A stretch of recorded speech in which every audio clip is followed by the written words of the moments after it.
A new law setting restrictions on children riding tandem on motorcycles was passed almost quietly when word got out that there strangely was not much protest from those to be affected, families whose sole mode of family transport is a motorbike, but this should be discussed more thoroughly, especially while authorities draft the implementing rules and regulations.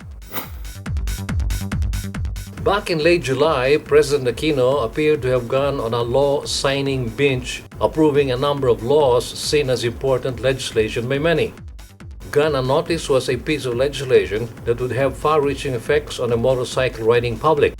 It was almost a month after the law was signed on July 21, 2015, when word filtered out about a new law that would restrict children from riding in tandem on board motorcycles. This was Republic Act 10666, an act providing for the safety of children aboard motorcycles. The pertinent provision that would affect many motorcycle owners, especially those with children, is Section 4 of the RA 10666, which states, "It shall be unlawful for any person to drive a two-wheeled motorcycle with a child on board on public roads where there is a heavy volume of vehicles, there is a high density of fast-moving vehicles, or where a speed limit of more than 60 kilometers per hour is imposed, unless, letter A, the child passenger can comfortably reach his or her feet on a standard foot peg of the motorcycle. Letter B, the child's arm can reach around and grasp the waist of the motorcycle rider.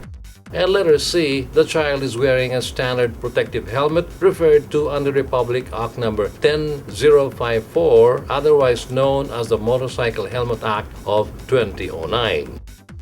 The law sets penalties for those who violate this section: 3,000 pesos for the first offense, 5,000 pesos for the second, and 10,000 pesos for the third and succeeding offense. A third violation would also mean a month-long suspension of license. A fourth violation would lead to automatic revocation of the offending rider's license. Many would expect that the law, which would have far-reaching effects on the riding practices of motorcycle riding families, would have generated heavy and heated discussions, especially considering that most motorcycle riding families whose sole mode of personal transport are motorized two-wheel vehicles sometimes ride 3 or 4 altogether.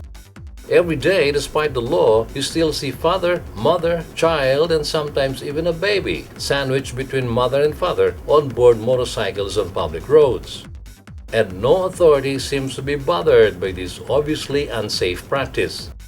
Of course, many, including motorcycle owners themselves, are saying the politically correct thing, that they support the law which would protect children from harm riding on motorcycles.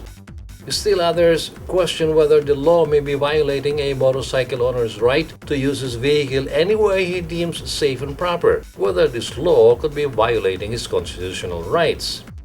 Others point out that while the law says it would come into effect 15 days after publication in the official gazette or 2 national newspapers of general circulation, the law provides for the drafting and issuance of implementing rules and regulations before it can be properly implemented.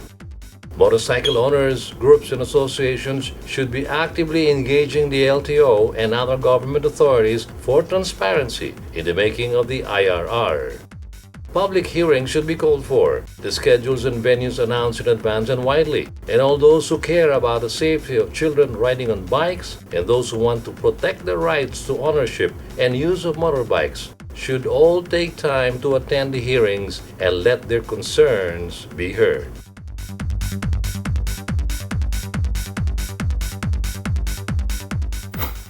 Those who will be affected by the new law must be actively involved in the formulation of the IRR.